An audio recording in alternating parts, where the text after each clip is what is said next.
Haleluya, salam kemenangan iman buat kita semua yang percaya Yesus Kristus sebagai Tuhan dan Juru Selamat.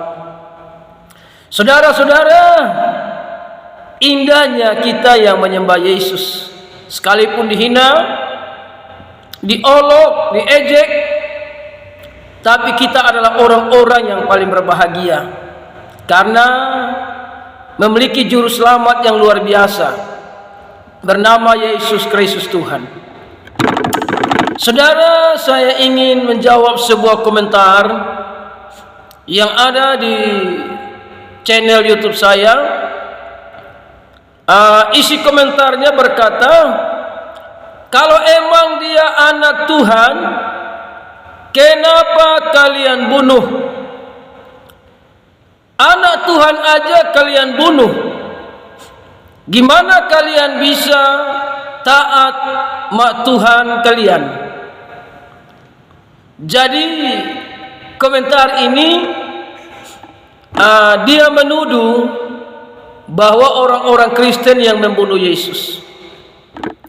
Saudara perlu ketahui, yang membunuh Yesus itu bukan orang-orang Kristen, tapi yang membunuh Yesus itu adalah pemimpin-pemimpin agama Yahudi. Mereka yang dikatakan Yesus, anak manusia akan ke tangan orang berdosa, diserahkan kepada manusia untuk membunuh Yesus. Saudara perlu ketahui, kedatangan Yesus Kristus datang ke dalam dunia untuk mengerjakan karya keselamatan lewat kematiannya, tergantung di atas kayu salib. Dengan satu kalimat terakhir dia berkata, sudah selesai. Karya keselamatan dikerjakan dengan sempurna lewat pengorbanannya di atas kayu salib. Maka darahnya itu tercurah. Darahnya yang kudus itulah yang menyucikan semua orang yang percaya kepadanya sebagai Juru Selamat dunia. Saudara yang terkasih, hanya Yesus, dia yang tahu kapan dia mati, dengan cara bagaimana dia harus mati, dan perkataannya pada hari yang ketiga dia bangkit. Itu terbukti. Dia menampakkan diri kurang lebih 40 hari kepada murid-muridnya. Setelah itu dia naik ke sorga. Dia menyiapkan tempat bagi orang-orang yang percaya kepadanya. Jadi kematian Yesus adalah kehendak Allah. Dan sebelum dia mati, dia sudah menyampaikan itu. Dalam Matius 17, pemberitahuan kedua tentang penderitaan Yesus. Ayat 22. Pada waktu Yesus dan murid-muridnya bersama-sama di Galilea, ia berkata kepada mereka, Anak manusia akan diserahkan ke dalam tangan manusia. Jadi diserahkan ke dalam tangan manusia yang tertuju kepada para pemimpin dan tua-tua Yahudi yang menginginkan Yesus harus disalibkan dan bebaskan Barabas, seorang penjahat. Dan saudara, di ayat yang ke-13, ayat yang ke-23 dari Matius 17, dan mereka akan membunuh dia, dan pada hari ketiga ia akan dibangkitkan.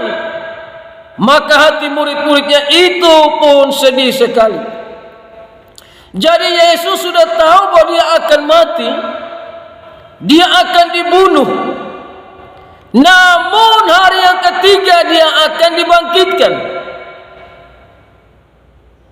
Dan perkataan Yesus itu terbukti bahwa dia hidup untuk selama-lamanya berkuasa di sorga dan di bumi. Jadi saudara yang terkasih, yang membunuh Yesus Kristus itu bukan orang Kristen.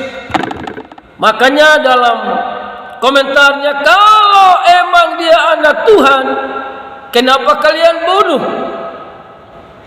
Justru karena orang-orang Yahudi menganggap dia menghujat Allah, mengatakan bahwa dia dengan Bapa itu satu dan masih banyak hal, makanya mereka membunuh dia. Tapi yang membunuh Yesus itu bukan orang Kristen. Orang Kristen ini ada karena kuasa kebangkitannya. Kalau dia tidak bangkit dari kematian, maka saya percaya tidak ada orang Kristen di muka bumi ini. Sebab orang Kristen adalah pengikut-pengikut Yesus. Orang-orang Kristen ini ada karena penebusan darah Yesus.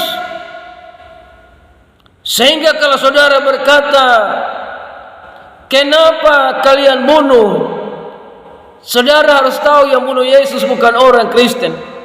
Tapi orang Kristen ini ada karena kuasa kebangkitan Yesus, maka adanya kekristenan di muka bumi ini. Tanpa kebangkitan Yesus tidak ada Kristen. Mungkin saudara punya agama yang paling banyak, atau mungkin Hindu-Buddha yang paling banyak. Tapi karena kuasa kebangkitan itulah membuktikan dia hidup untuk selama-lamanya. Dia naik ke sorga menyiapkan tempat bagi orang-orang yang percaya kepadanya. Makanya adanya kekristenan di seluruh dunia. Orang-orang yang menyembah Yesus Kristus sebagai Tuhan dan Juru Selamat. Jadi saudara bilang, gimana kalian bisa taat sama Tuhan kalian? Jadi dia punya maksud itu, bagaimana kita bisa taat sementara Tuhan saja kita bunuh. Saudara, saya anggap saudara kurang sehat untuk menanggapi kekristenan saudara yang menyembah kepada Yesus. Orang-orang Kristen adalah orang-orang yang mengikuti Yesus, yang taat, yang mengikuti perintah Yesus. Maka dia pasti menikmati anugerah keselamatan. Jadi saudara perlu tahu sekali lagi, bukan orang Kristen yang membunuh Yesus, tapi keinginan daripada pemimpin-pemimpin agama Yahudi bahwa dia harus disalibkan.